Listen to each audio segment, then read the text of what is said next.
आज हम लोग चर्चा करेंगे, जैसा कि आप जानते हो पिछले जो हम लोगों ने वीडियो बनाया उसमें हम लोगों ने उपसर्ग और प्रत्यय पे चर्चा की। आज हम उसका तीसरा जो प्रकरण है वो आपका संधि है, उस पर हम चर्चा करेंगे और चौथा प्रकरण जो होगा वो समास पर होगा। आज संधि की बात करते हैं, क्योंकि सबसे पहले जो संधि शब्द है उसके अर्थ को हम जाने। जैसा कि आप देख रहे हो हमने लिखा है संधि जो है वो सम प्लस धी, दो शब्दों से मिलकर बना है। सम का मतलब होता है समान रूप से और धी माने होता है जुड़ना, यानी जहां पर दो वर्ण समान रूप से जुड़े या दो वर्णों में समान रूप से विकार या परिवर्तन हो, उसी को हम संधि कहते हैं। दूसरा अगर हम बात करें तो संधि में भी कौन सी संधि है, अगर आप कहोगे कि आपसे पूछा जाए कि संधि में संधि बताओ, तो संधि में आपका व्यंजन संधि है, सम धी, ये आपकी व्यंजन संधि है। और अगर यहाँ पे लिखा है विच्छेद, विच्छेद का मतलब अलग करने की, दोनों शब्दों को अलग करने की जो प्रक्रिया है उसे हम विच्छेद कहते हैं। जैसे हिमालय है, हिम अलग कर दिया, आलय अलग कर दिया, तो ये विच्छेद है। विच्छेद में अगर पूछा जाए आपकी कौन सी संधि है, तो विच्छेद में भी आपकी व्यंजन संधि है, क्योंकि इसका सूत्र है यहाँ पे। तो सूत्र आपका लगता है आगे हम चर्चा करेंगे कि जो अनुस्वार है वो आपका मा में परिवर्तित हो जाता है। यहाँ पे अगर आप बात करोगे तो इसका भी सूत्र है, व्यंजन का ही है कि यदि ई के बाद छ आए तो उसके पहले, यदि ई के बाद छ आता है तो उसका परिवर्तन चक्ष में हो जाता है। जैसे विच्छेद होगा विग्रह, अगर आप इसमें विच्छेद करेंगे तो विच्छेद होगा, अनुच्छेद, परिच्छेद, आच्छादन, ये इसके उदाहरण हैं।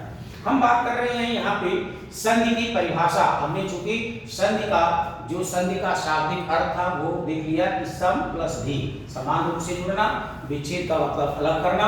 परिभाषा की बात करें तो सीधे लिखा हुआ है कि दो निकटवर्ती वर्णों के परस्पर मेल से जो विकार या परिवर्तन होता है उसे हम संधि कहते हैं।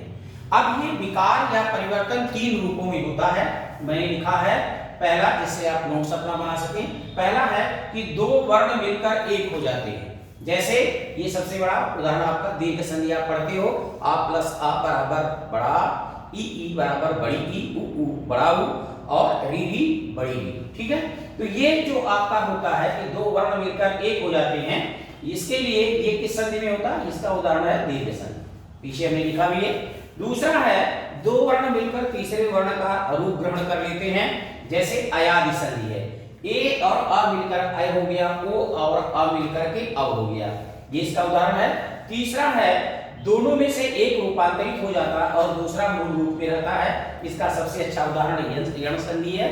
जैसे आपने पीछे की यह हो जाता है, और दूसरा आपका प्रत्येक में देखिए प्रति है और एक है, इसमें परिवर्तन हुआ, ये ज्यों का त्यों है। तो इस तरह से ये आपका विकार तीन रूपों में होता है, जिसकी चर्चा मैंने आपसे की।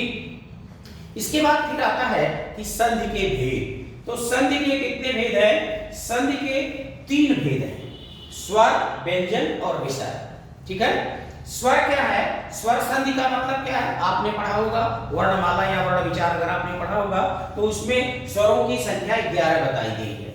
कितनी संख्या? स्वरों की संख्या 11, क्वेश्चन पूछा जाता है।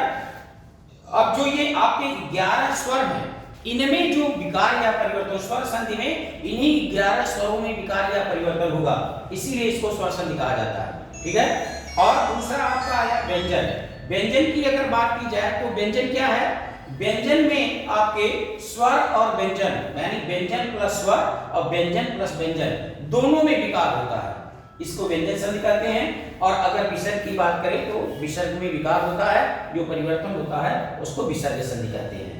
अब स्वर संधियों की अगर बात की जाए तो जो स्वर संधियां हैं उनके 5 पार्ट हैं, दीर्घ, गुण, वृद्धि, यण और अयाद। और जब संस्कृत में आप जाएंगे तो 7-8 पार्ट इसके हो जाते हैं, लेकिन हिंदी में इसके 5 ही पार्ट हैं।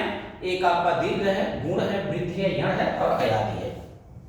अब यहाँ पर अगर हम चर्चा करें कि स्वर संधि, जैसे स्वर संधि की बात करें, एक एक संधियों की चर्चा हम कर रहे हैं। जैसे आपका दीर्घ है या गुण या वृद्धि या यण या इसकी या अयाद की, तो यहाँ पे हम आगे इसकी चूंकि विस्तार में चर्चा करेंगे, लेकिन यहाँ पे जैसे स्वर संधि की अगर बात करें, इन 500 संधियों में आप देखोगे इसको स्वर संधि क्यों कहा जाता है? तो उदाहरण के लिए आप देखें, जैसे दीर्घ संधि है।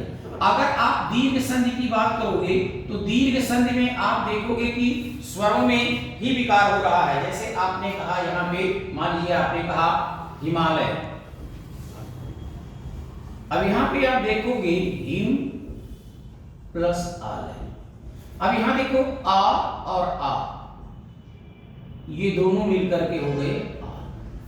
ठीक है, आगे चर्चा हम करेंगे। तो देखिए ये दोनों क्या हैं? दोनों स्वर हैं। अब दूसरी संधि इसकी है गुण संधि। अगर आप गुण संधि की बात करोगे तो गुण संधि में भी आप देखोगे यहां पे भी जो विकार होगा वो आपका स्वरों में ही होगा। जैसे आपने कहा सुरेंद्र, यहां पे आप देखिए सुर प्लस इंद्र, ये आ है, ये दोनों आपके क्या हैं? जैसे ये स्वर है उसी तरह ये भी आपके स्वर हैं। अब तीसरी संधि अगर आप बात करोगे वृद्धि संधि, तो वृद्धि संधि में भी आप देख लीजिए। और दूसरी बात यह है कि वृद्धि में आप हमेशा ध्यान रखिएगा, ये शुद्ध अशुद्ध में आता है, इसको ध्यान दीजिएगा बेटा। अगर आप वृद्धि ऐसे लिखी हो और वृद्धि ऐसे लिखी हो, पूछे किसमें शुद्ध अशुद्ध बताइए, तो मानक हिंदी में ये शुद्ध है ये अशुद्ध है। लिखने को आप दोनों लिख सकते हो, लेकिन जब शुद्ध अशुद्ध की बात आएगी, मानकीकरण की बात आएगी, तो ये आपका शुद्ध माना जाएगा। उसकी चर्चा आगे जब कभी भाषा विज्ञान की करेंगे तो उसमें करेंगे। ये आपका हो गया वृद्धि संधि की। अगर बात करें तो यहाँ पे भी आप देख लीजिए वृद्धि में क्या है। जैसे आपने कहा परोपकार,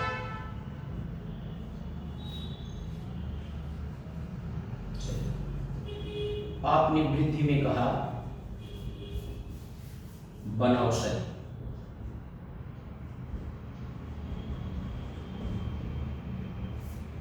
तो हो गया यानी कि आ और ये क्या है? ये स्वर। ठीक, फिर चौथी संधि आपकी आती है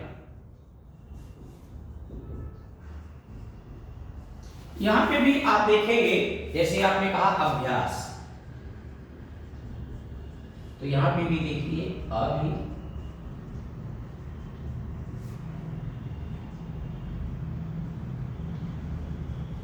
यहां पे भी आप देखिए ये स्वर। अब नेक्स्ट संधि आपकी लास्ट आती है अयाद। अयाद की अगर बात करेंगे तो यहां पे भी जैसे आपने कहा नयन,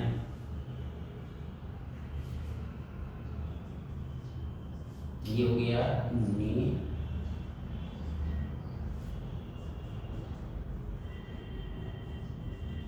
अब देखिए, आप देख लीजिए कि यहां पे भी ये भी स्वर, ठीक है ना। अगर हम चर्चा करें यहां पे तो आप देखिए, इसीलिए इसको स्वर संधि कहा जाता है क्योंकि सारे विकार जो हैं वो स्वरों में हैं। अगर आप इसकी बात करोगे तो ये भी देखिए स्वर है, यहां पे आप आओगे ये भी स्वर है, यहां पे आप आओगे ये भी स्वर है, यहां पे आप आओगे ये भी स्वर है, और यहां पे आप आओगे तो ये भी स्वर है।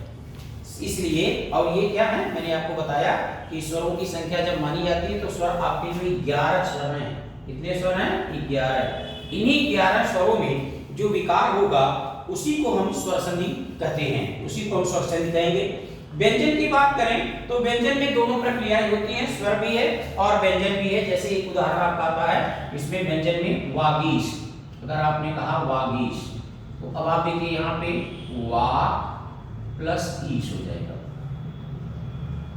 अब आप देखिए ये आपका व्यंजन है और ये आपका स्वर है, ठीक है ना। तो व्यंजन और प्लस स्वर यहां पे हो जाएगा, ये व्यंजन प्लस स्वर बराबर व्यंजन संधि। अब बात आई व्यंजन में कौन सी संधि है, तो ये भी व्यंजन, ये भी आपकी कौन सी संधि है? यण संधि है। व्यंजन भी यण संधि का उदाहरण है, व्यंजन, ठीक है ना। तो ये देखिए आपका व्यंजन और स्वर जब मिलते हैं, जो विकार होता है व्यंजन और स्वर में, वहां पे व्यंजन होती है। और दूसरा उदाहरण इसी का है आपका, अगर आप चर्चा करोगे तो एक आपका है जैसे दिग्गज, आता है दिग्गज, यहां पे देखिए ये दिक है प्लस गज है। अब आप देखिए ये का और गा, ये दोनों क्या है? व्यंजन है। ये व्यंजन है और ये क्या है, व्यंजन और स्वर है। तो इस तरह से जहां व्यंजन प्लस व्यंजन बराबर व्यंजन, यानी व्यंजन संधि में आपका व्यंजन के बाद स्वर आता है तो भी व्यंजन है, और व्यंजन व्यंजन आता है तो भी व्यंजन है, और बाकी आपका विसर्ग में जहां परिवर्तन होगा उसे हम विसर्ग संधि कहेंगे। तो इस तरह से आपने देखा कि ये आपकी संधियां हैं, इनकी चर्चा मैं अगले वीडियो में अपने अब जो आगे की मेरी वीडियो होगी उसमें मैं दीर्घ संधि से रिलेटेड ये एक एक संधि में पढ़ाऊंगा, जिसमें उसके जो उदाहरण होंगे पूरा प्रयास रहेगा कि आपके समझ में आए और आपको उससे सबसे ज्यादा, चूंकि आप जिस पर्पज से पढ़ रहे हो वो पर्पज आपका फुलफिल हो, आपको एग्जाम में पूरी तरह से सफलता मिले। इन्हीं शुभकामनाओं के साथ मैं अपनी वाणी को विराम देता हूं और आपके लिए शुभेच्छा प्रकट करता हूं कि आप मेरे वीडियो को, मेरे चैनल को लाइक करेंगे, सब्सक्राइब करेंगे, जिससे मैं मोटिवेट होकर आपके लिए बेहतर से बेहतर आपका वीडियो आपको भेज सकूं। धन्यवाद।